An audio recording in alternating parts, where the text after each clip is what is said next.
ಶಿವಮೊಗ್ಗ ಜಿಲ್ಲೆಯಲ್ಲಿ ಸರ್ಕಾರಿ ಕೆಲಸದ ಆಸೆ ತೋರಿಸಿ ಸುಮಾರು 53 ಜನರಿಗೆ ಕೋಟ್ಯಾಂತರ ರೂಪಾಯಿ ವಂಚನೆ ಮಾಡಿರುವಂತ ಘಟನೆ ಬೆಳಕಿಗೆ ಬಂದಿದೆ.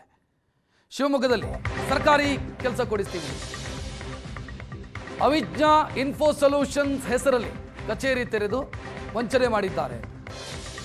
ವಿವಿಧ ಹುದ್ದೆಗೆ 1,20,000ದಿಂದ 8.5 ಲಕ್ಷ ರೂಪಾಯಿ ಹಣ ಪಡೆದು ಕೆಲಸನೂ ಇಲ್ಲ ದುಡ್ಡು ಇಲ್ಲ ಅಂತ ಸಚಿನ್, ಸ್ವಪ್ನ, ಸುಜಾತ, ಕೇಶವ್, ಶಾಲಿನಿ ಇವರ ವಿರುದ್ಧ ವಂಚನೆಯ ಆರೋಪ ಕೇಳಿ ಬರ್ತಾ ಇರುತ್ತೆ. ತರಬೇತಿ ನೀಡ್ತೀವಿ, ನಂತರ ಉದ್ಯೋಗ ಕೊಡಿಸ್ತೀವಿ ಅಂತ ಲಕ್ಷ ದುಡ್ಡು ಪಡ್ಕೊಂಡಿದ್ದಾರೆ. ತರಬೇತಿನೂ ಇಲ್ಲ, ಕೆಲಸನೂ ಇಲ್ಲ, ಕೊಟ್ಟಿರುವಂಥ ದುಡ್ಡೂ ಇಲ್ಲ. ಇವರ ವಿರುದ್ಧ ಕ್ರಮ ಕೈಗೊಳ್ಳಿ ಎನ್ನುವಂಥ ಆರೋಪ, ಆಗ್ರಹ. ಕಂದಾಯ ನಿರೀಕ್ಷಕ ಹುದ್ದೆ ಕೊಡಿಸ್ತೀನಿ ಅಂತ ಆಮಿಷ ಒಡ್ಡಿ ನಕಲಿ ನೇಮಕಾತಿ ಪತ್ರಗಳನ್ನು ಸೃಷ್ಟಿಸಿ ಆರೋಪಿಗಳು ಹಣ ಪಡಿತಾ ಇದ್ರು.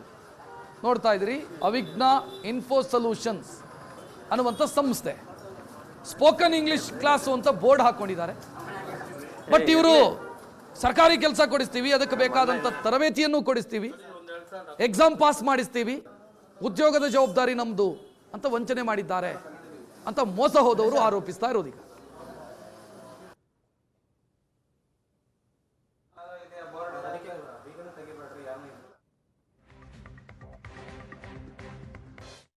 ದೊಡ್ಡಪೇಟೆ ಠಾಣಾ ವ್ಯಾಪ್ತಿಯಲ್ಲಿ ಒಂದು ಚೀಟಿಂಗ್ ಕೇಸ್ ರಿಜಿಸ್ಟರ್ ಆಗಿದೆ. ಸುಮಾರು 53 ಜನ ವ್ಯಕ್ತಿಗಳಿಗೆ 5 ಜನ ಸೇರಿ ಕೆಲಸ ಕೊಡಿಸ್ತೀನಿ ಅಂತ ಹೇಳಿ ಸುಮಾರು 1,20,00,000 ವರ್ತ್ ಏನು ದುಡ್ಡನ್ನು ವಂಚನೆ ಮಾಡಿದ್ದಾರೆ. ಇದರಲ್ಲಿ ಪ್ರಮುಖವಾಗಿ ಬಂದ್ಬಿಟ್ಟು ಸಚಿನ್, ಸುಜಾತ ಮತ್ತು ಸ್ವಪ್ನ ಅಂತ 3 ಜನ ಮತ್ತು ಇನ್ನೂ 2 ಇದರಲ್ಲಿ ಇದ್ದಾರೆ.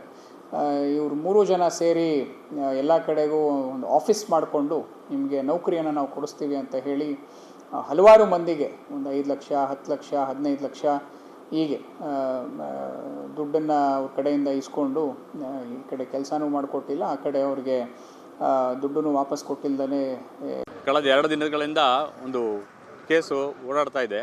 ಏನಪ್ಪ ಅಂದರೆ ಈ ಸಚಿನ್, ಸುಜಾತ ಅಂತ ಇದ್ದಾರೆ, ಅವರು ಜನಗಳಿಗೆ ಸರ್ಕಾರಿ ಕೆಲಸ ಕೊಡ್ತೀನಿ ಅಂತೇಳಿ ಮೋಸ ಮಾಡ್ತಾ ಇದ್ದಾರೆ.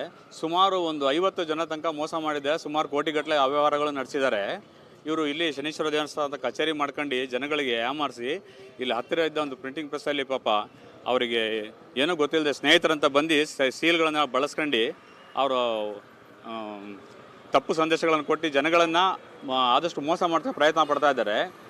ಅಷ್ಟು ಜನಗಳಿಗೆ ನಾವು ಎಷ್ಟು ಅವೇರ್ನೆಸ್ ಕೊಟ್ಟಿದ್ದಾರೆ, ಸರ್ಕಾರದಿಂದ ಎಲ್ಲ ಕೊಡ್ತಾರೆ, ಪೊಲೀಸ್ ಇಲಾಖೆಯಿಂದ ತುಂಬ ಅವೇರ್ನೆಸ್ ಕೊಡ್ತಾರೆ. ಆದರೂ ಜನಗಳು ಎಷ್ಟು ಸರ್ಕಾರಿ ಕೆಲಸ ಅಂತ ಆಸೆಗೆ ಬಿದ್ದು ತಮ್ಮ ಹಣಗಳನ್ನು ಎಲ್ಲ ಕಳ್ಕೊಂಡಿದ್ದಾರೆ. ಈಗ ತುಂಬ ಎಷ್ಟು ಜನ